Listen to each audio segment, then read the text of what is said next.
Shirin Sharmin Chowdhury fascist হাসিনার একজন অন্যতম সহযোগী। স্বৈর শাসনের ফ্যাসিস্ট শাসনের যে সবচেয়ে বেশি শেখ হাসিনাকে সহযোগিতা করেছে সাবেক অবৈধ এমপি, বিনা ভোটের এমপি এবং অবৈধ সংসদের অবৈধ স্পিকার শিরিন শারমিন চৌধুরীকে আজকে লালবাগ থানার একটি হত্যা প্রচেষ্টার মামলায় তদন্তকারী কর্মকর্তা তাকে গ্রেপ্তার করে বিজ্ঞ আদালতে উপস্থাপন করে তার বিরুদ্ধে 2 দিনের রিমান্ড দরখাস্ত দাখিল করে।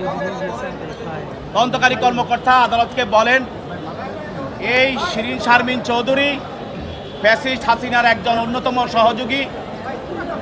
তার বিরুদ্ধে লালবাগ থানায় হত্যা প্রচেষ্টা মামলায় বৈষম্য বিরোধী আন্দোলনের সময় আজিমপুর রাস্তায় সেখানে গুলি করে একজন আন্দোলনকারী আশরাফুল তাকে হত্যা করা হয়। এই মামলায় সে এজাহার নামী আসামি। সে 5 আগস্টের পর সে আত্মগোপনে চলে যায়। তাকে সে আত্মগোপন অবস্থা থেকে পুলিশ গ্রেপ্তার করে এবং এই মামলায় যেহেতু সে এজাহার নামী আসামি এবং সে ফ্যাসিস্টের অন্যতম সহযোগী হওয়ার কারণে তাকে স্পিকারের মতো একটা বড় ধরনের পদে তাকে অধিষ্ঠিত করেছিল।